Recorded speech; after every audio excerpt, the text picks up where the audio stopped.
Halo, selamat malam teman-teman investor ajaib. Senang sekali, saya Cisti. Saya adalah financial expert di Ajaib Sekuritas Asia. Malam hari ini kembali menemani teman-teman semua. Tapi tentunya malam hari ini spesial teman-teman. Kenapa? Karena saya nggak akan sendiri. Malam hari ini saya akan live IG bersama Kak Gabriela Widya, ya, atau yang akrab disebutnya KGB. Nah, nanti saya akan diskusi sesuai topik malam hari ini ya, strategi investasi yang bikin portfolio kamu jadi pahlawan. Karena pas banget ya, hari ini adalah Hari Pahlawan 10 November. Jadi teman-teman nanti boleh disimak karena saya akan berbincang dengan Kak Gaby. Beliau ini merupakan investment and partnership spesialis dari Trimegah Asset Management. Oke, mungkin nggak berlama-lama lagi, kita undang langsung ya Kak Gaby-nya. Oke, sebentar, saya request to join terlebih dulu ya teman-teman. Oke.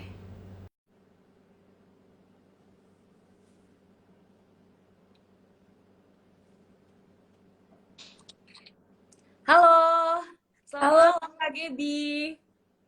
malam-malam. Apa kabar, Apa Mbak? kabar nih Kak Gaby? Baik. Oke, baik ya Kak. Portfolio juga baik ya Kak? Alhamdulillah masih sehat ya. Deg-degan Oke. dikit sih. Oke, Kak Gaby boleh dong mungkin diperkenalkan diri terlebih dulu ke teman-teman investor ajaib. Sekalian disapa nih Kak Gaby. Silakan. Ya. Oh, teman-teman semua, selamat malam. Mungkin untuk udah mau mendekati weekend ya, udah mau Jumat lagi. Mungkin perkenalan dikit. Nama saya Gabriela Widya, mungkin akrabnya biasa dipanggilnya Gaby. Di sini sebagai investment and partnership specialist dari Trimegah Asset Management. Semoga hari ini bisa nemenin teman-teman di malam Jumatnya ini untuk belajar lebih banyak kali ya Mbak jatuhnya Betul, betul. investasi. Karena kita akan diskusi ya Kak Gaby ya, sesuai topiknya Hari Pahlawan nih. Oke, Kak Gaby, hari ini kan Hari Pahlawan ya. Kita punya topik malam hari ini adalah strategi investasi yang bikin portfolio kamu jadi pahlawan, from zero to hero gitu. Nah, sebenarnya apa hubungannya sih Kak Gaby antara investasi sama pahlawan? Oke, menarik nih, Mbak. Pertama-tama mungkin kalau dari saya pribadi mau mengucapkan dulu nih selamat Hari Pahlawan ya teman-teman buat kita semua. Semoga hari ini mengingatkan kita tentang perjuangan para pendahulu kita ya, Mbak. Sebetulnya memang kalau kita lihat secara keseluruhan di kehidupan kita sehari-hari, bentuk penjajahan atau bentuk perjuangan itu seiring berjalan dengan waktu tuh berubah. Dimana sebenarnya kalau kita lihat di masa sekarang itu masih banyak keterbatasan kita dalam memilih. Dan kalau menurut aku pribadi, salah satu kemerdekaan yang mungkin masih banyak kita lihat atau masih bisa kita miliki yang sekarang itu adalah kemerdekaan finansial, atau mungkin teman-teman lebih akrabnya bilangnya financial freedom ya Mbak ya. Nah, hari pahlawan ini justru sebenarnya bisa jadi momen buat diri kita sendiri untuk mengapresiasi diri kita yang sedang berjuang membangun diri kita ke kehidupan yang lebih baik tentunya, dan mungkin kedepannya bisa lebih berguna untuk bangsa dan negara kita. Mungkin kalau dari aku seperti itu. Kalau dari Mbak gimana nih? Kalau dari aku setuju banget sih sama Kak Gaby. Karena kita kalau melihat sebenarnya musuh musuh kita saat ini adalah diri kita sendiri ya Kak Gaby ya. Jadi kita nih harus bisa memerangi diri kita sendiri dan segala keinginan-keinginan kita gitu. Nanti ujung-ujungnya kita untuk menuju kepada kebebasan finansial atau tadi financial freedom gitu. Nah, untuk Kak Gaby sendiri kira-kira definisi dari financial freedom itu apa sih Kak Gaby? Oke, mungkin tadi udah sempat di-mention juga nih sama Mbak. Menurutku sebenarnya kebebasan finansial itu adalah kondisi di mana kita nih bisa mengambil berbagai keputusan, terutama mungkin keputusan finansial yang berkaitan dengan pengeluaran gitu misalnya, tanpa harus mengkhawatirkan keadaan keuangan kita. Contoh, ketika suatu saat nih kita mau beli mobil gitu misalnya, kita bisa beli mobil dengan model yang sesuai dengan keinginan kita, bukan menyesuaikan dengan budget atau keterbatasan finansial kita. Karena di sini financial freedom sudah menyediakan keadaan di mana kita sudah memiliki kemampuan dari segi finansial yang cukup. Kalau dari aku kira-kira sih sebenarnya kayak gitu ya Mbak. Kalau menurut Mbak gimana nih? Kalau aku kurang lebih sama Kak Gaby. Tapi kalau menurutku financial freedom itu definisinya ada beberapa nih. Kalau yang pertama, kalau menurutku kita bisa dibilang merdeka finansial ketika kita memiliki pendapatan di atas kebutuhan kita gitu. Contoh, misalnya teman-teman punya gaji bulanan atau teman-teman punya pendapatan usaha ya, misalnya seorang entrepreneur. Misalnya katakanlah 5 juta gitu sebulan. Nah, kemudian teman-teman punya kebutuhan 1 juta. Itu bisa dibilang kita udah financial freedom. Tapi definisi financial freedom menurutku berikutnya itu adalah ketika uang yang kerja untuk kita. Dan kita nggak perlu ngapa-ngapain tapi kita dapat uang gitu. Ibaratnya kita tinggal ya sitting doing nothing gitu Kak Gaby. Tapi uang yang working untuk kita. Kayak gitu sih kalau menurutku. Nah, kalau misalnya dari KGB sendiri nih, ini kan kayaknya semakin menarik ya Kak ya pembahasannya ya. Hari pahlawan kayak gini, ada nggak sih pembelajaran yang bisa kita ambil gitu daripada para pahlawan yang sebelum-sebelumnya, tapi terutama dalam hal berinvestasi nih KGB? I see. Ini menarik sih. Mungkin teman-teman ajaib udah sering dengar tentang hal ini. Tapi kalau kita perhatikan dari para pahlawan kita adalah yang namanya perjuangan itu nggak bisa instan. Itu dulu nomor satu. Ya nggak sih Mbak? Jadi ada ceritanya sesuatu itu kayak sprint. Semua itu layaknya maraton, perjuangan yang panjang. Pahlawan-pahlawan kita bahkan sudah cukup lama ya bisa dibilang berjuang sampai akhirnya kita bisa sampai akhirnya memerdekakan Indonesia. Begitu pula dengan financial freedom sebenarnya, yang namanya kegigihan, yang namanya kedisiplinan itu sangat diperlukan. Nah, satu hal penting yang mungkin bisa kita pelajari dari beliau-beliau ini adalah mereka sangat fokus dengan end goal mereka. Itu yang dulu waktu itu adalah memerdekakan Indonesia dengan caranya masing-masing. Ada yang misalnya ada yang lewat diplomasi, ada yang lewat bikin lagu dan sebagainya. Jadi kalau kita memang fokus dengan end goal kita dan kita juga mengetahui karakteristik atau kelebihan kekurangan kita ya Mbak, dalam perjalanannya tentunya kita jadi lebih terarah langkahnya gitu. Memang ada beberapa langkah yang perlu diakui itu langkah-langkah pengorbanan yang perlu dilakukan. Contoh kalau goals kita ini financial freedom, berarti kita kerap kali perlu mengurangi keinginan-keinginan kita yang sekunder gitu tadi yang seperti Mbak bilang untuk berinvestasi ke kebutuhan-kebutuhan kita yang di masa akan datang tuh lebih penting dan akhirnya bisa mencapai end goals kita gitu sih Mbak. Tujuannya berarti kita ibaratnya harus ada tujuan untuk sampai ke sesuatu yang kita inginkan gitu ya Kak Gaby ya. Nah, dari pembelajaran yang tadi Kak Gaby sebutkan itu sebenarnya gimana sih Kak cara mengaplikasikannya, terutama di investasi?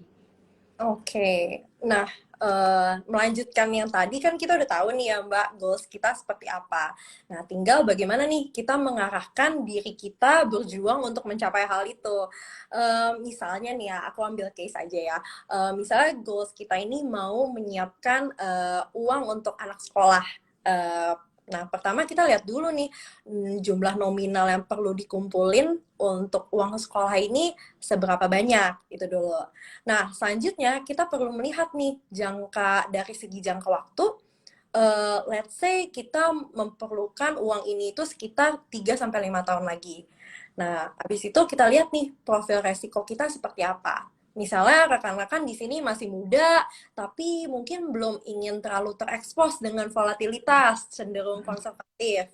Nah, barulah selanjutnya dari kita mengetahui tiga hal ini, eh, kira-kira alat bantu atau senjata apa sih yang cocok? Atau mungkin kalau dalam investasi, produk investasi apa yang cocok gitu ya, Mbak? Nah, kalau dari contoh tadi, berarti kan sebenarnya dari jangka waktu, kira-kira berarti itu pendek ke menengah ya Mbak ya, 3 sampai 5. Dan dari segi profil resiko berarti cenderung konservatif ke moderat gitu ya. Nah, teman-teman bisa nih memilih kelas-kelas aset yang pergerakannya cenderung less volatile gitu misalnya.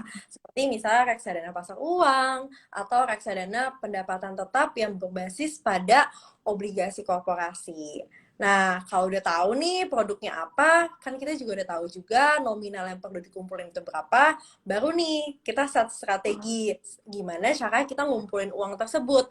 Nah, apakah metodenya itu menabung dengan dollar cost averaging atau mungkin ditaruh uangnya secara langsung lewat lamsam.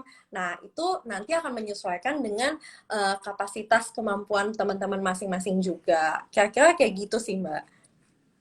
Oke. Jadi bicara tentang goals itu ada waktu ya yang dibutuhkan gitu ya Kak Gaby. Dan tentunya jangka waktu tersebut juga beda-beda. Ini sesuai dengan tujuan teman-teman masing-masing dan juga profil risiko tadi udah disinggung sama Kak Gaby. Nah, biasanya dalam perjalanan kita investasi nih Kak Gaby, itu kan banyak sekali tantangan yang datang. Nah, kira-kira gimana sih Kak untuk kita sendiri bisa menyesuaikan diri dengan segala tantangan yang datang itu? Mungkin bisa di-share ke teman-teman. I see, benar sih Mbak. Kalau kita ngelihat, memang dalam berinvestasi, tentunya kita ini perlu ya menyesuaikan diri dengan ekosistem perekonomian yang ada. Contoh, misalnya nih Mbak ya, mungkin Mbak Cici juga tahu ya tahun 2020 saat likuiditas masyarakat cukup tinggi, tech sector cukup booming ya Mbak ya. Ya. Terus ya, di akhir 2021 ketika krisis energi sempat melanda negara-negara besar, komoditi sektor yang booming. Nah, memang perlu kita akui bahwa namanya kondisi perekonomian dan pasar modal secara keseluruhan itu sangat dinamis ya Mbak.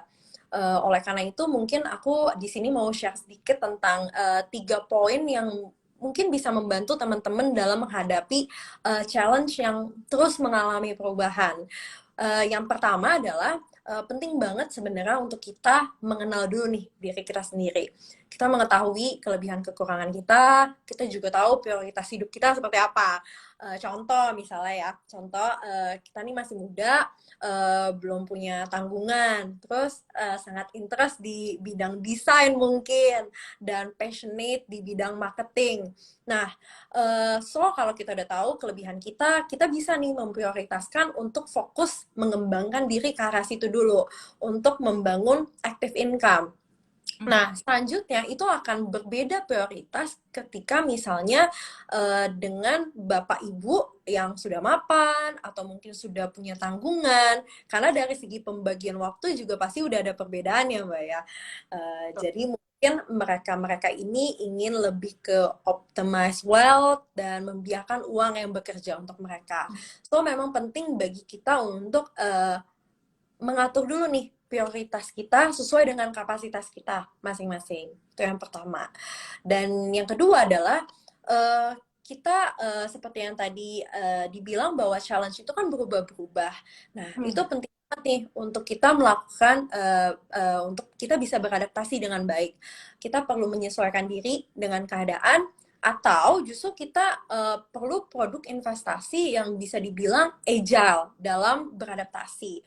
Contohnya mungkin dalam kehidupan sehari-hari, memang perlu kita akuin ya Mbak, beradaptasi dengan market itu quite tricky. Ya, terus mungkin juga di sini banyak juga investor pemula yang masih bingung gimana ya cara beradaptasinya. Atau bahkan mungkin ada teman-teman yang belum sempat pantau market gitu. Dan it's okay teman-teman, nggak apa-apa. Dan produk investasi kan bentuknya ada banyak. Nah, teman-teman bisa coba juga lewat produk reksadana yang memang pengelolaannya ini dilakukan oleh perusahaan manajer investasi. Jadi adaptasi alokasi asetnya itu lebih fleksibel, I would say, tergantung dengan kondisi market, dan memang pengelolaan ini kan sudah dilakukan oleh rekan-rekan yang sudah berlisensi dari OJK. Dan yang terakhir mungkin sering juga ya Mbak kayaknya di-mention di Ajaib, bahwa kita penting banget melakukan diversifikasi. Karena dalam berinvestasi kita nggak bisa pungkiri bahwa akan selalu ada resiko kapanpun itu. Dan honestly, the risk will always changes over time. Bakal terus berubah ya Mbak ya. Hari ini apa, besok bisa berubah lagi. So, rekomendasi mungkin ini quotes yang udah sering juga kita dengar, don't put all eggs in one basket. Nah, itu perlu untuk kita lakukan untuk mengurangi risiko investasi. Nah, teman-teman bisa dapat ini sebenarnya sekaligus melalui produk reksadana juga, karena investasi di reksadana itu isinya ada banyak aset dan tidak hanya terkonsentrasi pada satu atau beberapa aset tertentu aja. Contoh misalnya satu reksadana saham itu kan bisa terdiri dari 15 sampai 20 alokasi saham ya Mbak di dalamnya. Jadi itu cukup oke untuk teman-teman melakukan diversifikasi. Kira-kira kayak gitu sih Mbak. Oke, berarti kalau aku simpulin nih, tadi Kak Gaby udah banyak banget menjelaskan. Kalau aku Mm-mm. simpulin berarti ada 3 poin penting ya. Mm-mm. Ada prioritas, kemudian ada adaptasi, dan juga yang paling penting diversifikasi ya Kak Gaby ya. Oke, ini luar biasa nih teman-teman. Take a note ya. Eh, nah, update dikit nih Kak Gaby. Kalau misalnya kita lihat kan challenge-nya di pasar modal itu kan memang banyak sekali ya. Pasar modal kan merespon segala hal ya, karena bergeraknya ya sangat sensitif sekali gitu, dinamis tadi kalau Kak Gaby bilang ya. Seperti sekarang ini nih kan banyak kita challenge dari eksternal gitu. Meskipun dalam berita domestik justru banyak katalis positif gitu ya Kak Gaby. Nah, kira-kira untuk challenge-nya sendiri, tantangan yang harus dihadapi pasar modal nanti ke depannya dan juga saat ini itu seperti apa ya, Kak Gaby? Oke, nah mungkin teman-teman di sini, teman-teman ajaib di sini udah cukup aware ya bahwa secara global kayaknya ya Mbak highlight-nya masih di setiap negara itu masih inflasi Ya, pasca pandemik ya. betul. Dan akhirnya memang mendorong bank sentral di banyak negara untuk menaikkan suku bunga, termasuk juga Bank Indonesia. Dan kebijakan ini tentunya memang mempengaruhi pasar modal secara keseluruhan, terutama mungkin volatilitas pada kelas aset yang kita bisa bilang cenderung agresif ya Mbak, seperti saham dan juga obligasi negara. Ekspektasinya dari inflasi ini sebenarnya akan masih mempengaruhi sampai kira-kira kuartal 2 2023. Setelah itu ekspektasinya memang dampak inflasi ini dan kebijakannya udah lebih melandai dampaknya. Dan selanjutnya mungkin kelas aset yang cenderung agresif bisa pergerakannya lebih less volatile. Nah, mungkin kalau dari Mbak gimana nih? Ada update baru nggak nih Mbak yang bisa ditambahin? Iya, kalau dari aku sih memang kita lihat pasar modal banyak tekanan dari eksternal ya Kak Gaby. Sama seperti yang Kak Gaby bilang, kita tuh lagi dalam tantangan di mana negara global, negara di global, negara-negara maju khususnya itu mereka lagi dihadapi karena tekanan inflasinya yang ketinggian. Nah, inflasi yang tinggi itu ternyata penyebabnya adalah supply disruption ya, atau harga energinya yang lagi mahal gitu, supply-nya terbatas di tengah demand yang lagi tinggi gitu, yang akhirnya ujung-ujungnya karena inflasinya ketinggian tersebut, ujung-ujungnya bank sentral ya harus ya dirasa perlu untuk naikin suku bunga acuan untuk meredam inflasi tersebut gitu. Nah itu memang challenge nih untuk pasar emerging market seperti negara kita ya Kak Gaby ya. Tapi kalau aku sih melihatnya market masih dalam view yang optimis sih Kak Gaby, karena kita lihat indikator makroekonomi dalam negeri kan luar biasa ya. Kita masih dalam tren pertumbuhan. GDP kita tumbuh 5,72%. Kemudian inflasi kita justru terjaga. Di September memang hampir 6% ya, 5,95%. Tapi Oktober justru melandai gitu. Betul, betul. Kemudian beberapa data-data ekonomi kemarin juga PMI masih ekspansif, kemudian IKK kita masih di level yang optimis ya, di atas 100. Kemudian dari retail sales memang agak lagging datanya ya, tapi kita bisa lihat pertumbuhan penjualan eceran atau retail sales itu masih di atas 4%, 4,5% di atasnya. Nah itu luar biasa sih. Jadi masih dalam skenario optimis kalau aku ngelihatnya Kak Gebi. Iya. Gitu. Oke, Kak, Oke, Kak Gebi, kira-kira gimana nih strategi atau mungkin ada tips dari Kak Gebi sendiri untuk teman-teman dalam menghadapi tantangan-tantangan tersebut? Oke, pertama aku setuju banget sih dengan yang Mbak Kristi mention tadi, kayak memang kita melihat Indonesia ini cukup secara pasar domestiknya cukup oke ya Mbak ke depannya. Nah, tapi memang pertama mungkin kalau untuk strategi, aku again mention lagi bahwa ini sangat menyesuaikan ya Mbak dengan masing-masing orang dalam artian profil resiko maupun jangka waktu investasinya itu lumayan penting untuk kita perhatikan. Nah, mungkin untuk beberapa waktu ke depan, teman-teman ajaib yang mungkin tidak begitu ingin terekspos dengan volatilitas atau mungkin teman-teman trader yang ingin diversifikasi alokasi asetnya ke aset-aset yang lebih konservatif as diversification, teman-teman bisa nih berinvestasi ke uh, uh, kelas-kelas aset yang cenderung konservatif. Teman-teman bisa berinvestasi di reksadana pasar uang misalnya, di Trimegah kita ada Trimkas 2 di Ajaib, dan reksadana yang berbasis pada obligasi korporasi seperti Trimegah Fixed Income Plan yang memang membagikan dividen 1% per kuartal ke rekening nasabah. Nah, untuk teman-teman yang lebih oke dengan volatilitas, teman-teman yang mungkin believe dengan view optimisme di Indonesia, bisa nih memanfaatkan momentum-momentum di akhir tahun ini. Yang memang secara historical itu, Desember itu kan IHSG selama 21 tahun terakhir, itu ditutup positif ya Mbak, Iya. kalau secara month on month. Jadi dan betul tadi Mbak juga sempat mention kita masih melihat sebenarnya masih banyak katalis seperti kemungkinan China reopening, pertemuan G20 yang sedang terjadi sekarang, serta again pertumbuhan Indonesia yang masih quite good dilihat dari GDP-nya, inflation kita juga yang terjaga gitu. Nah, teman-teman bisa berinvestasi ke reksadana saham misalnya di Ajaib itu kita ada Trim Capital dan reksadana campuran kita punya Trimegah Balance Absolute Strategy yang memang pengelolaannya aset alokasinya itu lebih fleksibel gitu sih Mbak kira-kira.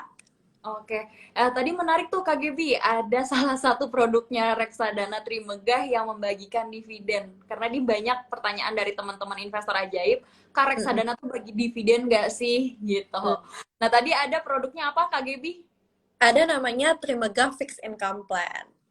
Trimegah Fixed Income Plan, itu reksadana pendapatan tetap ya?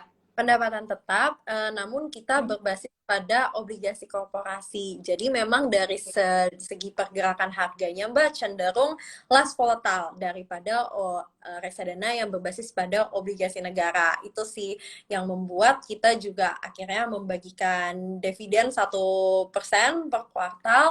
Dan juga sebenarnya Trimegah Fixed Income Plan ini juga disertai dengan fitur asuransi jiwa, Mbak. Jadi lumayan compact ya fiturnya untuk reksadana ini.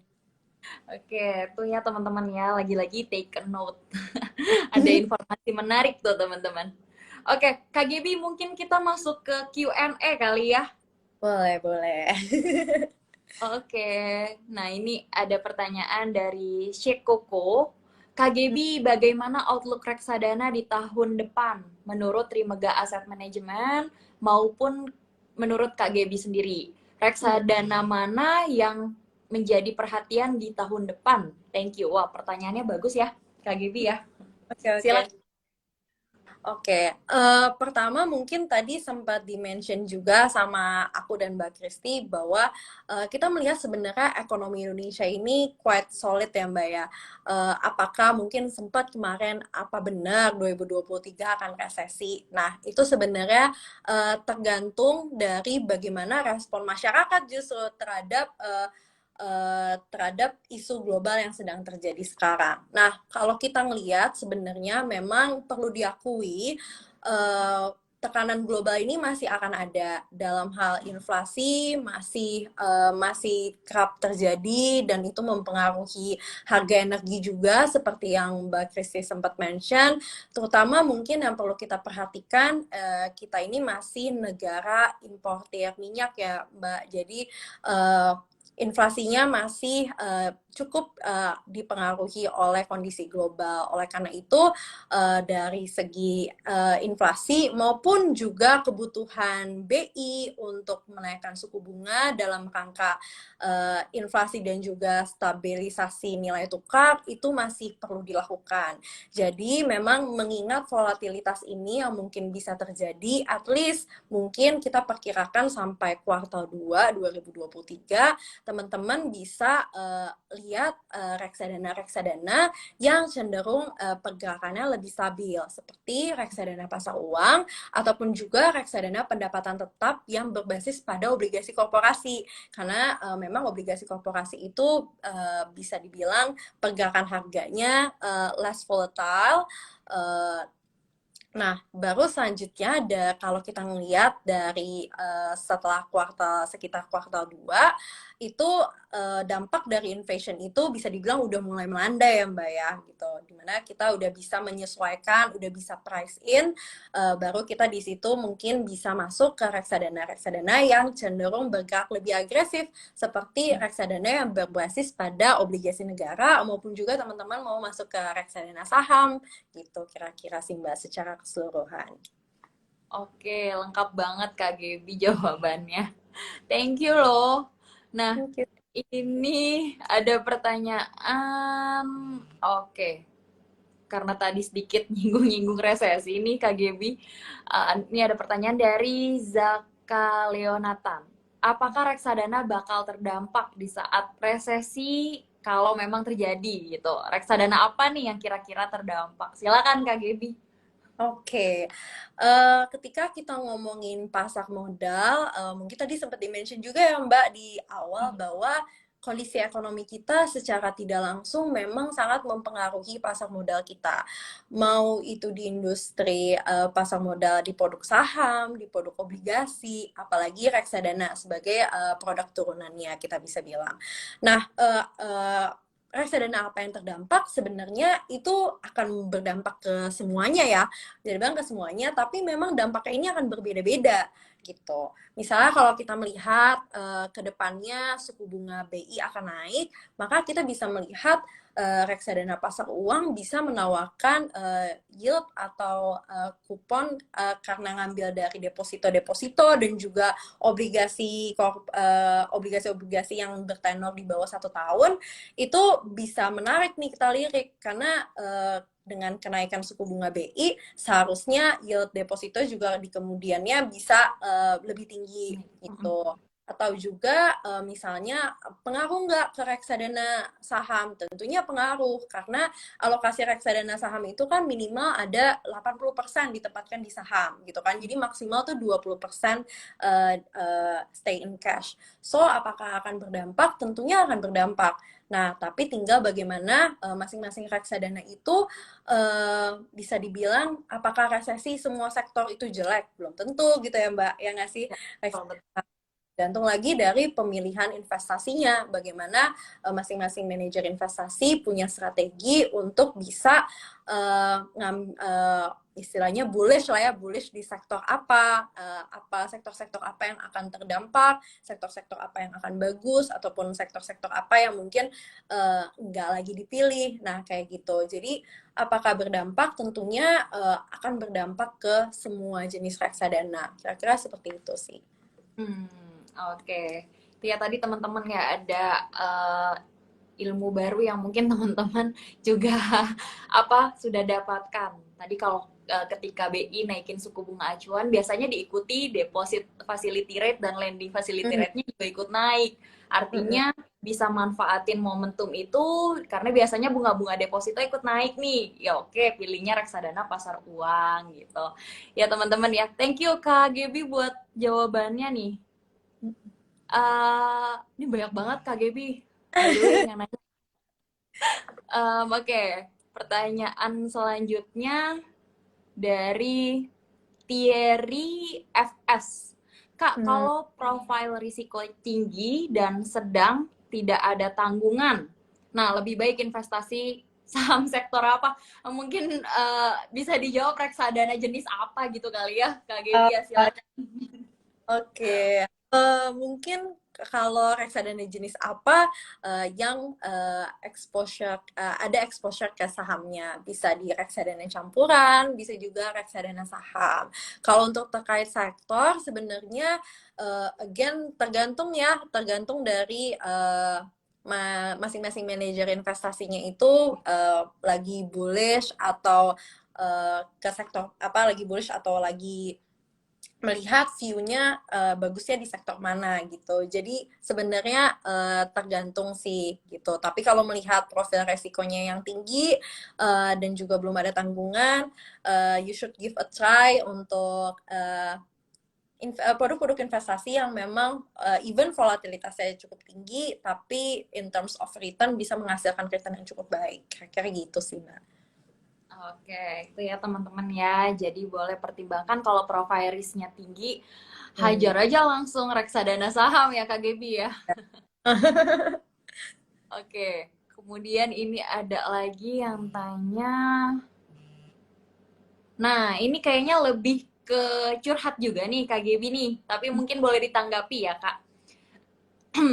Sahrul Ladi, saya confused sekali Kak dengan kondisi resesi. Takut mau nambah portfolio investasi. Gimana nih sarannya untuk Kak Gaby? Dari Kak Gaby. Oke, oke. Mungkin nanti Mbak Resi juga bisa nambahin ya, Mbak. Kalau aku melihatnya sih seperti ini. Jadi, pertama, dengan kondisi resesi, apakah memang resesi itu sedang terjadi? Sebenarnya kalau kita ngelihat GDP kita itu masih plus 5,71% ya year on year ya, Mbak. Jadi, itu lumayan quite strong dan sebenarnya sebuah negara bisa dikatakan dalam kondisi resesi adalah ketika negara tersebut 2 kuartal berturut-turut mengalami perlambatan ekonomi, dalam artian di sini GDP-nya minus 2 kali berturut-turut. Dan sekarang melihat kondisi yang sekarang, sebenarnya apakah kita sedang resesi? Sebenarnya tidak, kalau kita mengukur dari pengukuran itu. So, apakah mungkin potensi resesi ke depannya itu ada?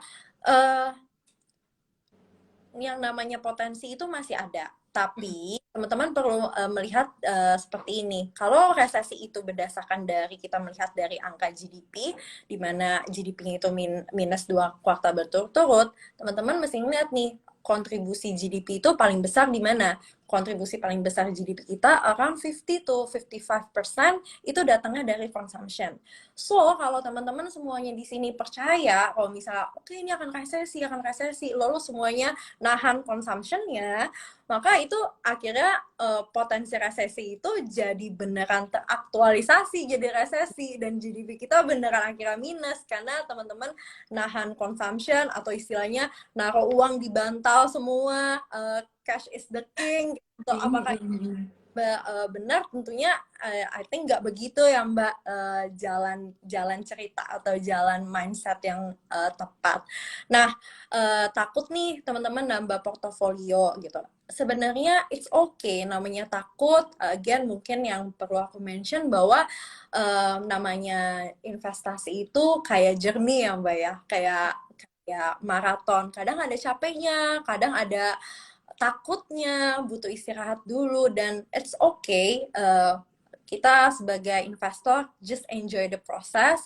Nah, tapi teman-teman bisa nih melakukan averaging, dalam artian itu kan yang sebenarnya kita inginkan dari investor-investor di Indonesia, yaitu gimana cara kita membangun kebiasaan untuk menabung di produk-produk investasi. Jadi kalau misalnya takut nambah portofolio, nggak usah nambah portofolio segambreng banyak langsung sekali, nggak apa-apa, it's okay. Kita bisa pelan-pelan dari waktu ke waktu menggunakan metode dollar cost averaging gitu. Jadi itu seharusnya bisa mengurangi kekhawatiran teman-teman juga untuk takut nambah portofolio gitu. Menurut Mbak Kristi gimana nih kalau misalnya ada tambahan mungkin? Tadi udah lengkap banget teman-teman dari KGB. Dan memang ya teman-teman ya, kalau kita lihat resesi yang terjadi saat ini secara teknis ya, itu justru bukan resesi di Indonesia, tapi resesi di negara-negara maju, di sana yang mengalami perlambatan ekonomi gitu. Kalau di Indonesia sendiri kita lagi tidak dalam kondisi resesi. Tapi kalau bicara berpotensi resesi atau enggak gitu, ya segala kemungkinan tuh bisa aja ya Kak Gebi ya. Tadi udah banyak dijelasin sama Kak Gebi. Tapi aku mau bawa teman-teman sedikit flashback ke 2 tahun yang lalu. Kita tuh sebenarnya pernah mengalami resesi nih teman-teman. Waktu pandemi datang, kita nggak pernah nyangka ya, dari Wuhan, virus yang jauh sekali gitu ya, akhirnya bisa sampai ke negara kita, ke Indonesia. Nah, saat itu kita secara teknis masuk ke dalam resesi. Kita minus 2 kuartal berturut-turut. Minus, kalau nggak salah minus 5%, minus 3% diikuti. Nah, itu secara teknis sudah masuk resesi. Market meresponnya pada saat itu juga koreksi habis-habisan. Aku ingat banget Kak Gebi, waktu itu IHSG itu sempat trading halt 2 kali gitu, minus 5% selama 2 kali dalam 1 hari perdagangan. Nah, itu yang terjadi memang saat itu adalah panik. Ya, investor-investor, pelaku pasar domestik, dan juga foreign itu juga panik. Akhirnya mereka melepaskan investasinya gitu ya, jual gitu, jual sahamnya. Tapi kalau kita lihat, sekarang IHSG yang kemarin sempat trading halt 1 hari perdagangan minusnya 5% lebih, itu mencapai 3.900 level IHSG. Nah, yang kita lihat sekarang IHSG udah balik ke 7 ribuan gitu. Nah, mungkin dari situ teman-teman bisa menjadikan itu pelajaran lah ya. Kita pernah ada di masa-masa resesi, tapi yang terjadi akhirnya kita mulai bangkit lagi, kita recovery lagi. Dan recovery-nya sampai saat ini masih berlanjut gitu. Terbukti dari GDP kita tumbuh terus gitu teman-teman. Kemudian dari sisi pemerintah juga, sebenarnya pemerintah udah banyak sekali gitu mengeluarkan ya semacam stimulus, kebijakan-kebijakan yang memang turut gitu mendorong pertumbuhan ekonomi juga masih stabil, masih akan terus tumbuh gitu. Jadi kalau saran aku sih, kalau bilangnya takut tambah portfolio berarti kan berkaitan dengan psikologi nih ya. Nah, itu tadi tipsnya udah dari KGB. Memang ada masanya kita itu mungkin harus hold terlebih dulu gitu. Mempertimbangkan terlebih dulu, jangan terlalu greedy gitu. Memang ada masanya. Tapi kalau saya justru, karena saya agresif juga nih profil risikonya, kalau saya melihat market yang koreksi dalam itu justru peluang KGB. Jadi kalau Betul. menurut saya IHSG koreksi dalam itu justru saya manfaatkan untuk buy atau akumulasi di saham yang saya pikir kondisi portfolio fundamentalnya kedepannya masih cukup oke, masih prospectable gitu. Jadi kita bicara psikologi market kalau ini ya berarti ya. Betul. Dan mungkin yang perlu menjadi highlight bagi kita juga ya Mbak, at the end we survive gitu. Ya, Jadi betul. benar kata Mbak tadi, selain survive bahkan kita growing quite well ya, bisa dibilang gitu. Oh iya betul betul Kak Gebi. Nah Kak Gebi ini ada pertanyaan menarik, mungkin mau bantu jawab dari Johnson Wang. Jika ada manajer investasi yang nakal, apa ada pertanggungjawaban dari sekuritas semacam LPS gitu? Kita tahu ada lembaga pengawas juga ya KGB untuk investasi SIPF, tapi mungkin dari KGB bisa bantu jelaskan? Oke, teman-teman, bahwa perlu diketahui perusahaan manajer investasi itu diberikan izin dan juga diawasi oleh OJK, regulatornya di Indonesia. Jadi, teman-teman, kalau misalnya memang ada ada kendala atau misalnya ada menemukan kasus-kasus tertentu di mana teman-teman merasa tidak nyaman, teman-teman bisa at least pertama kali dulu mungkin minta pertanggungjawaban terhadap MI-nya. Kalau misalnya memang tidak mendapatkan jawaban, teman-teman bisa kok untuk melaporkan atau memberitahukan langsung ke OJK, kira-kira seperti itu. Nah, tapi pertanggungjawabannya itu tentunya pastinya itu sesuai dengan kebijakan dari OJK itu sendiri gitu. Dalam artian pertanggungjawabannya tentunya bentuknya akan berbeda-beda. Kira-kira seperti itu sih, Kak, kalau misalnya secara garis besarnya ya. Oke. Nah, jadi teman-teman nggak perlu khawatir. Trimega sendiri udah berdiri dari tahun berapa ya, Kak Gebi? Top. Kita udah Jadi Trimega Asset Management itu kan merupakan anak perusahaan dari Trimega Sekuritas yang memang sebenarnya di pasar modal udah lebih dari 30 tahun. Dan kalau untuk Trimega Asset sendiri ketika spin off, kita itu kemarin di bulan Oktober itu udah berumur 12 tahun. Jadi sudah cukup lama lah ya berkecimpung di dunia pasar modal. Oke, udah lama ya teman-teman di pasar modal, di capital market. Nah, ini ada pertanyaan dari Aaron JVR nih, Kak Gebi. Kalau menjelang pergantian tahun, better ke stable fund or equity fund? Atau ke reksadana saham? Dan kenapa? Please advice, thank you, katanya. Oke, thank you Aaron. Nah, mungkin pertama kali yang tadi sempat kita mention juga ya Mbak, bahwa pertama kali Aaron mesti lihat dulu nih profil resikonya seperti apa. Karena akan berbeda nih dari segi strateginya dan juga pilihan investasinya. Kalau misalnya memang kita melihat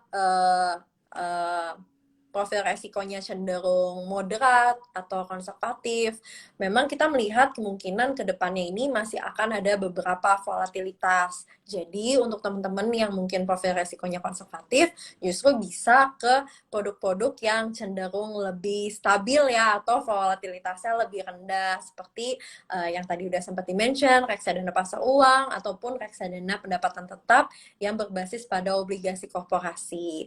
Tapi mungkin buat teman-teman yang memang mau manfaatin momentum akhir tahun dan melihat bahwa kayaknya Indonesia ataupun emiten-emitennya growth quite well dan mau memanfaatkan momentum ini, sebenarnya bisa juga kok untuk masuk ke equity fund. Jadi kembali lagi teman-teman lihat ke profil resiko masing-masing dan jangan lupa lihat juga ke jangka waktu investasinya, apakah mau sebentar aja 1 tahun 2 tahun ataupun justru lebih lama mungkin 5 tahun 8 tahun. Nah itu yang perlu jadi perhatian juga, karena kalau misalnya mungkin teman-teman yang lebih agresif mau manfaatin momentum tektokan, mungkin itu bisa. Tapi kalau misalnya mungkin teman-teman yang lebih pengen less volatile, bisa justru ke instrumen-instrumen yang cenderung less volatile gitu sih. Jadi pertama profil resiko, yang kedua jangka waktu investasinya itu perlu jadi perhatian. Gitu sih kira-kira. Thank you Kak Gebi. Itu ya teman-teman ya, profil risiko dan time frame investasi. Oke, ini ada lagi pertanyaan.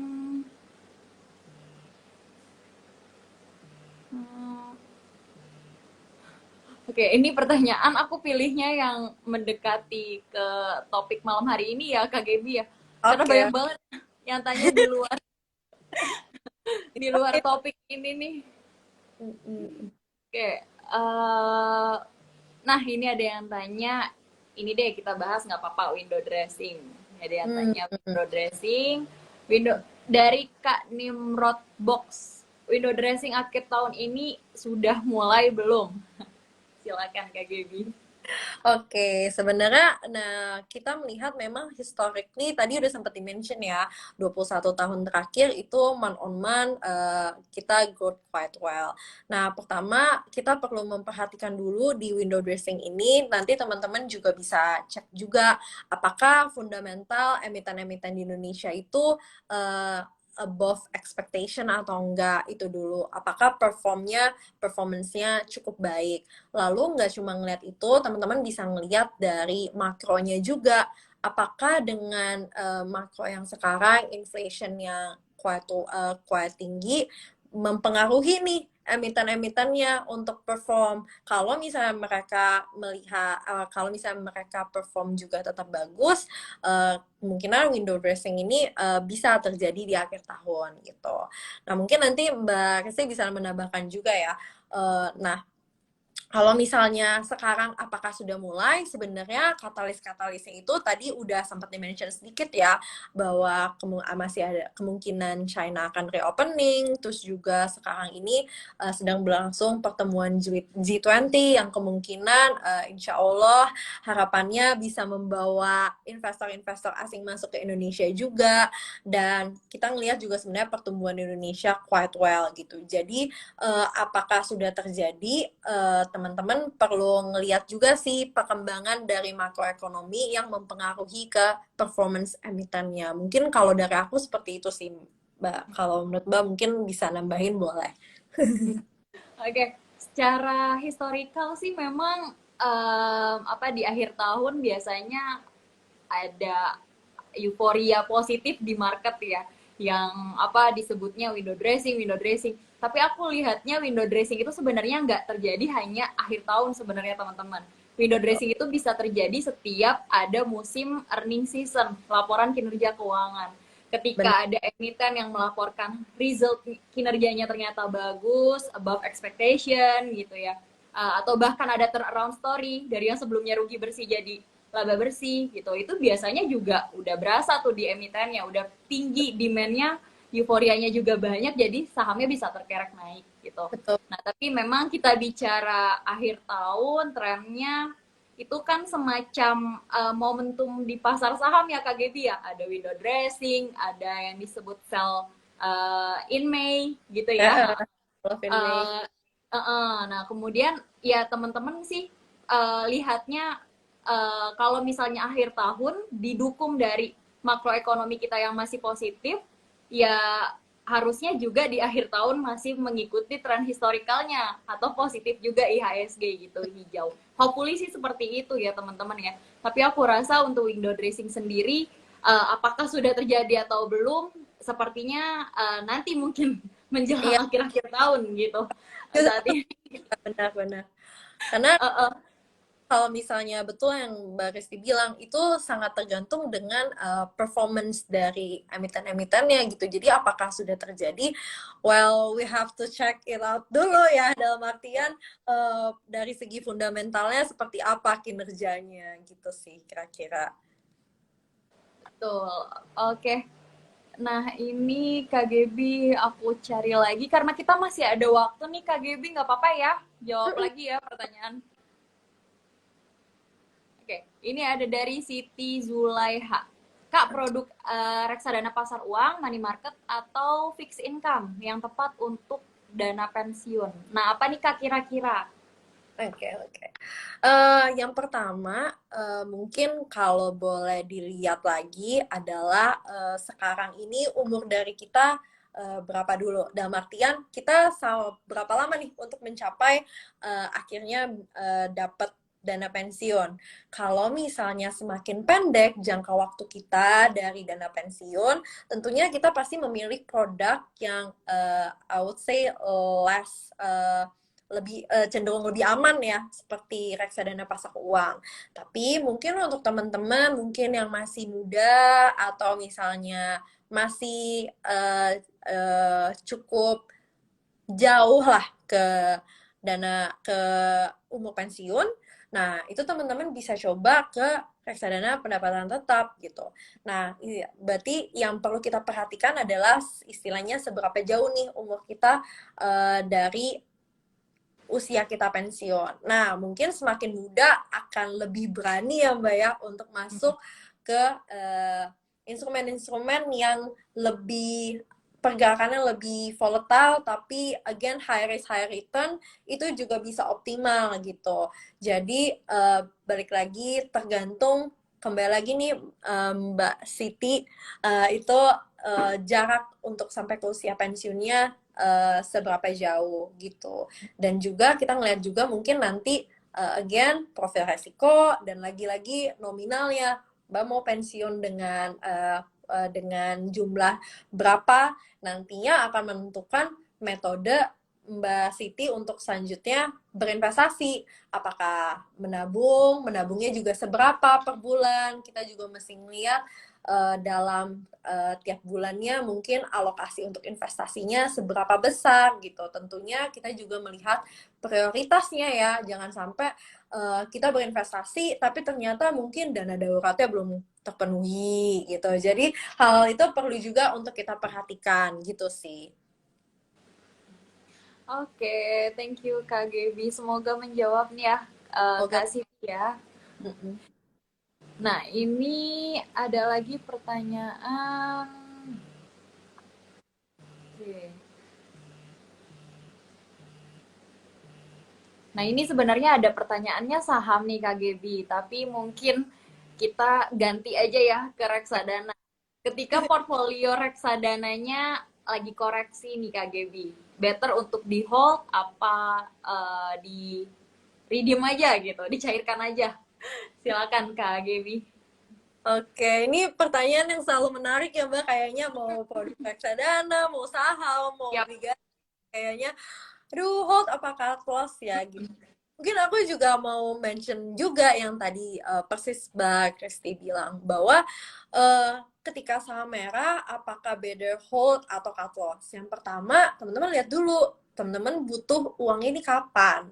Kalau misalnya teman-teman jangka waktunya masih panjang ya Mbak ya, kayaknya sebenarnya akan masih banyak nih, semakin panjang kan akan banyak opportunity yang hadir juga gitu. Nah, jadi sebenarnya apakah kalau misalnya teman-teman memang butuh uangnya masih lebih lama, apakah di cut loss? Aku bilang sih nggak juga ya, justru mendingan di hold atau bahkan diakumulasi average down. Jadi teman-teman bisa di average di harga yang lebih murah supaya in return bisa menghasilkan potensi yang lebih tinggi nantinya.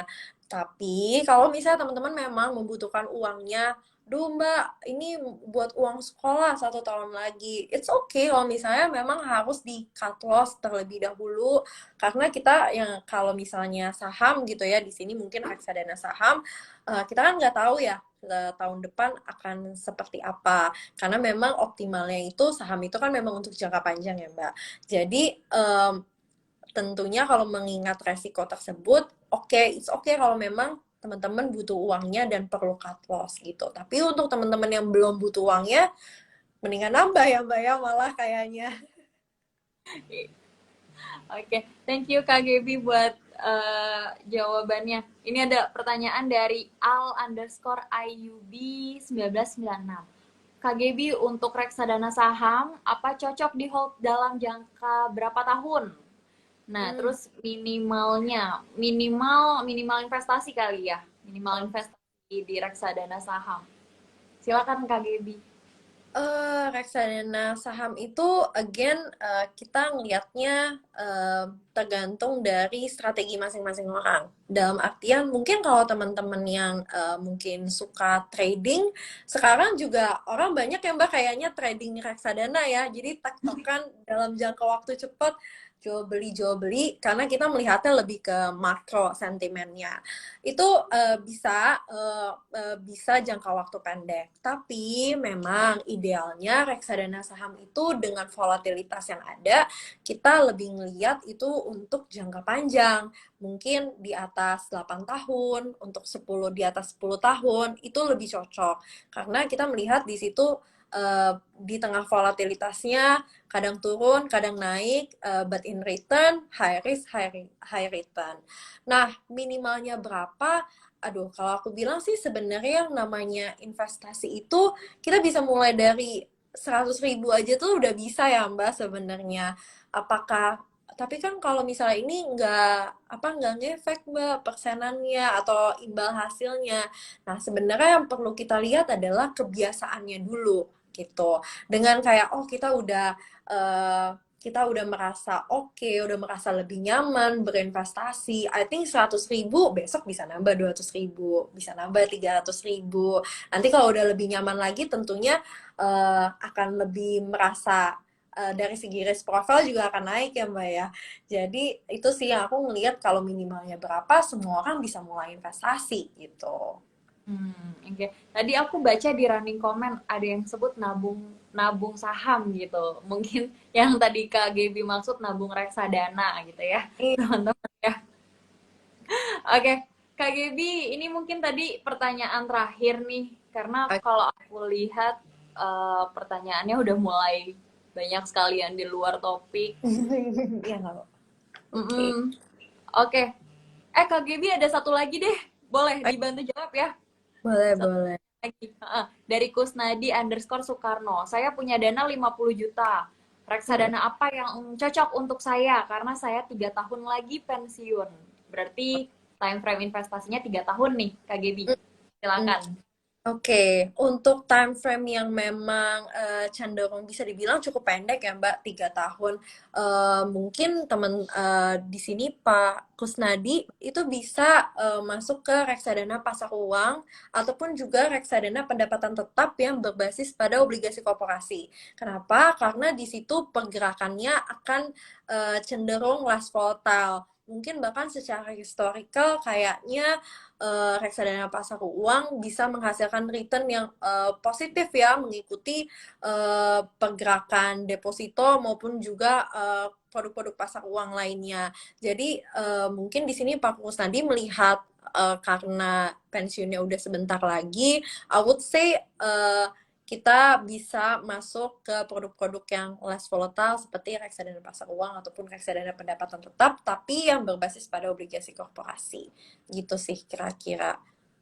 Oke. Eh, Mungkin tadi pertanyaan terakhir nih, Kak Gebi. Nah, sebelum menutup live IG malam hari ini, boleh dong terakhir untuk Kak Gebi sendiri, kira-kira ada pesan nggak atau ada kata-kata motivasi untuk teman-teman investor ajaib? Silakan Kak Gebi. Oke, mungkin tadi udah sempet di-mention juga ya Mbak. Ini I think highlight buat kita semua bahwa eh, kalau yang namanya investasi itu kita nggak bisa mengharapkan hasil yang instan. Dan juga kita berharap investasi itu adalah tentang bagaimana kita mendisiplinkan diri. Ibaratnya investasi itu bukan sprint. Investasi itu kayak maraton gitu ya teman-teman. Jadi it's okay, mungkin ada momen capeknya, ada momen kadang-kadang jatuh gitu. Tapi bagaimana ceritanya, bagaimana caranya kita bisa kembali bangkit dan being konsisten di tengah maraton itu kita masih tetap berlari, tetap semangat dan mungkin yang bisa aku bilang adalah jangan lupa untuk enjoy the process dan mungkin don't forget your end goal. Dalam hal ini mungkin kalau untuk tema IG Live kita hari ini adalah financial freedom atau kemerdekaan secara finansial. Mungkin kayak gitu sih Mbak kalau dari pesan aku ya. Oke, thank you nih Kak Gebi buat sharingnya. Tadi kita udah banyak sekali discuss tentang tentunya tentang reksadana ya. Yang banyak banget tadi Kak Gebi udah banyak ada poin-poin penting. Yang pertama teman-teman harus tahu skala prioritas terlebih dulu. Kemudian teman-teman harus tahu harus bisa beradaptasi di market yang dinamikanya tinggi sekali seperti saat ini ya. Kemudian yang terakhir jangan lupa untuk lakukan diversifikasi gitu teman-teman. Dan tadi juga Kak Gaby udah bantu jawab beberapa pertanyaan dari teman-teman. Thank you banget Kak buat jawabannya.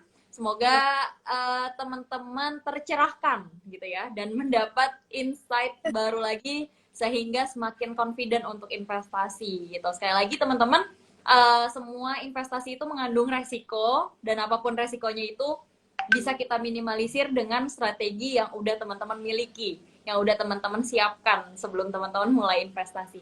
Thank you banget Kak Gebi buat sharingnya malam hari ini. Tuh, Terima Kak banget katanya teman-teman ya. keren Kak Gebi katanya. Oke, semoga di lain waktu kita bisa discuss lagi dengan tema yang berbeda ya Kak Gebi ya. Siap, siap ditunggu Mbak. Oke, you Kak Gebi, selamat malam. Bye-bye. Malam.